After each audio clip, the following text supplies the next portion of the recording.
What is up, Los Angeles, and welcome to the live reaction to this nail biter between the Rams and the Seahawks. What a big win. I mean, can we get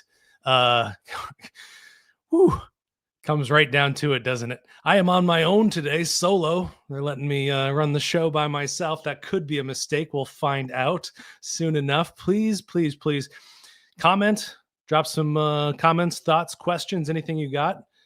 Wherever you are, and I would love to get to those as a solo artist. I don't have anybody to lean on. I don't have any stats to look up. I got notes, but yeah, you got to have to help me out here. Let's get it started by paying these bills. Sleeper Fantasy, if you're not signed up yet, we've been talking about them all year. You're going to keep hearing about them from us. Sleeper Fantasy, they are the fastest growing daily fantasy site out there right now. Rams LAFB will get you a free $100 if you put $100 in. If you put 5 in, you get 5 in. And Ryan and I set up one. I haven't heard from him if we won any money off of that one. But speaking of free money, they're giving away free $20. You don't even need to put anything in. Just sign up. Use code Rams LAFB, all capital, one word, and you will get all of that. It was a lot of fun watching all of those tickets come through. So yeah, go sign up for Sleeper Fantasy. Tons and tons of fun. We got a comment in here already. Awesome win. Too close for this old man. I feel you. I am an old man as well. I was pacing. That's how I spent the last drive, was pacing. But we will get into all of that soon enough. Let's go around the league real soon. See how the NFC leading Rams are doing in the standings. Are they the number one team right now in all of football? Behind only Patriots are 9-2. Then your Los Angeles Rams are 8-2. Very, very exciting stuff in Rams land. All right. But Niners pick up a big win against the Cardinals, 41-22. We got the Lions and Eagles playing tonight. We'll see how that shakes out. Holy cow, the Panthers are in the playoff conversation now, sitting at 6-5. More importantly, they beat the Falcons. The Falcons fall to 3-7, which last I checked puts the Rams with the 8th overall pick in the 2026 draft. They might have the 8th and the 32nd. I don't want to get ahead of myself. Bears also pick up a win, improve to 7-3. Sneak by the Vikings by 2 points. Packers sounded like they got a bit beat up. I didn't watch this game, but Jordan Love went out with an injury at a certain point. Josh Jacobs left the game. I haven't seen anything about their status, but a very inconsistent team for the Packers right now. 6-3-1 with that weird tie, I believe, from the Cowboys. Cowboys and Raiders play tonight. Another meaningless game for Cowboys. But I got to talk about it. All right. So what was this game? What are my impressions of this contest? You know, Sam Darnold was a big question mark. Last year, the Rams lit him up twice. They had a graphic on the TV about he's only lost 6 games in the last 2 years. And two more against the Rams. This is now the 3rd, so 9 altogether. So Sam Darnold, they just have a way of getting him to turn back into a pumpkin. They just get the pressure after him. And I have some interesting stats on the pressure itself. The pressure itself only came in the second half. Per PFF in the first half, they had only 4 pressures. They ended the day per PFF again with 20 pressures. So 16 of those coming in the second half alone. What an adjustment. But I think that probably the biggest takeaway from the Rams defense, love the pressure, love those interceptions. Cam Kinchens, game ball to Cam Kinchens for picking off several passes over the last couple of years against this team. Way to show up. He had that 103-yard return last year to win the game in overtime. I believe that's what sealed the victory for the Rams. So that's some pretty incredible stuff from him. So, you love to see sacks. You love to see, well, there's no sacks, but you love to see the pressure. Jared Verse getting home 7 times with 7 pressures, that is. And, love to see that. But I think the overwhelming thing is this team did such a good job taking off the top. This was the most explosive offense in all of football. They had so many big plays. Jackson Smith and Jigba in the conversation for Offensive Player of the Year. Some people talking maybe he should be consideration for MVP. He had himself a good day, but he had none of those explosive passes that this offense has built itself on, and have been able to score 30, 40 points. So one stat that I had to bring up was him being Sam Darnold. His average depth of target ended up being 9 yards because they were trying to push the ball, but he had the shortest average completion in this game of the entire season. He's been averaging something crazy this year in that statistic, and then this one he was just able to get up 6.3 yards, which again, like I said, is the lowest of the season so far. Taking a peek at his game log, yeah, he's been averaging 9.9 yards per completion. He's only been under 10 just a handful of times, once against the 49ers in week 1, once against the Houston Texans at 6.9 yards. So this defense was able to hold him to a less explosive game than the Houston Texans, the vaunted Houston Texans defense out there. San Francisco does not have a good defense, but these divisional games, it was week 1, a lot of weird stuff happening there. So, I think that was my big takeaway. While the defense was on the side, Darnold came into this game with 6 interceptions. He had 4 today. So this Rams team is just built differently. The defense really showed up. And what's really incredible is the Seahawks controlled the ball for 63% of the time in this game. The time of possession was just, in some instances, let's say the second quarter, the Rams only had the ball for 1 minute and 17 seconds. That was one drive. It might have been a 3 and out even. So I think that was an incredible thing from from this defense, that they were out there so much and able to defend and then get better later in the game. As the game goes on, they're actually getting home. They're getting pressure at a higher rate. That's incredible. What an incredible showing for this defense. One thing I'll have to bring up, 135 yards on the ground. What do you make of that? No explosive plays really allowed. The Seattle Seahawks, what they're known for on offense was not running the ball. So I think they were doing a lot to defend that back end, and that's why they ended up allowing a few more yards on the ground against the Seattle Seahawks, not really being able to muddy those boxes up, getting more defenders, bigger guys up in there, just playing soft, too high zone coverage to prevent what makes this offense so dangerous. And that's the way you have to lean. If you're going to give up one, that's the one you want to give up. You want to take away the explosive pass. That's worth more. You look at EPA, DVOA, things like that. The passing game is just huge. So Tamata brings up another one, which I had not gotten to, 4 red zone stops. That's huge. Bending, not breaking on those drives. Sam Darnold picking up chunks and chunks of yardage, just methodically moving the ball down the field, taking all that time off the clock. And then when they got down there, they really bowed up. They're really able to knock that down. And I have to say that we got to be thankful that they played a pretty conservative call. Second year head coach, new OC.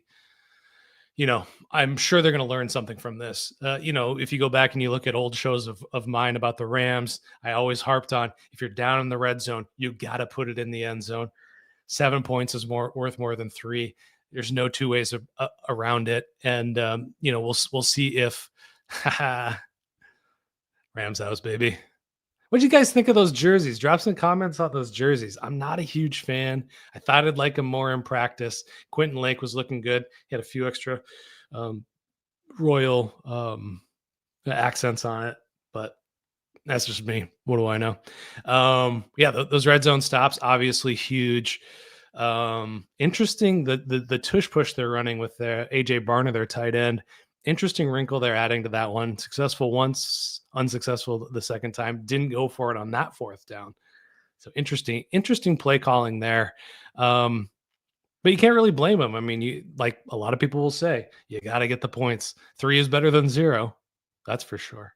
But 7's better than 3. Just to point out the obvious. Yeah. Don't really have any other notes on the defense. The guys that you needed to get pressures really got pressures. Like I said, Jared Verse had 7. Kobe Turner got in there for a couple as well, and Byron Young with big plays as well. So guys on that defensive front that you really wanted to see step up really were able to. And over the last couple of weeks, the pressure numbers have not been there. And heading in, through that first half, I was very concerned that they were just going to, that maybe this was going to be a bigger concern than it was. So Byron Young had 4 pressures, Kobe Turner with 3. Again, no sacks. I want to see that breakout Jared Verse game. I still, he's a second-year player. I'll let him off the hook this time. On the other side of the field, not Stafford's best game. And we came into this game knowing that the Seattle defense was going to be stout. They were going to be, getting a lot of pressure on him. And we've seen this season that Stafford under pressure has been performing much worse than the rest of his career. He's preserving himself. He's preserving the drive. But is there a cost on the other side of that? He dirts the balls more. He's gotten more throwaways this year. So I think, we're learning that. Well, and also he doesn't want to get hit quite as much, I'm sure, with that bad back and being at his advanced age of 37 years old, says the 42-year-old. But he was 15 of 28, 129 yards, just 5.3 yards of ADT, 4.6 yards per attempt. And one of the most interesting things is he kind of regressed. I don't know if you can call it a regression or a adaptation or an adjustment that Sean McVay made, but really just trying to pepper Puka Nacua and Devontae Adams. Both of them had 8 targets today. Both had a good day on the field, but we didn't see that 13 personnel. And part of the reason was coming out of the gate, Seattle was really good at stopping that. Which was interesting because they play a ton of dime defense. And that's a lot of light bodies. That's a lot of smaller bodies. And the importance of Nick Amenwari, their draft pick from this year, they need a guy. Think about Kyle Hamilton. That's where Mike McDonald comes from, is the East Coast, the Baltimore guy, Ravens guy. Kyle Hamilton, that defense was having a rough day.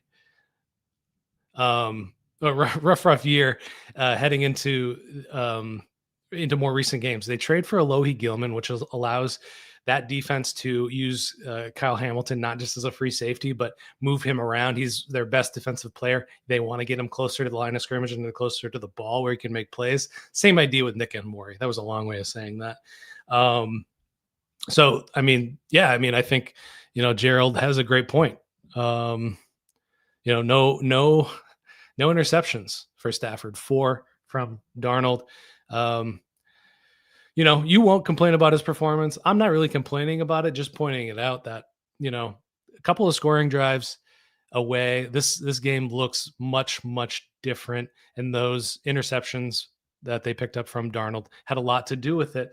Field possession on that first one, they just had to go 3 yards. That wasn't too tough. And then on the next scoring one off of a interception, it was 25 yards. So that's great field possession, obviously.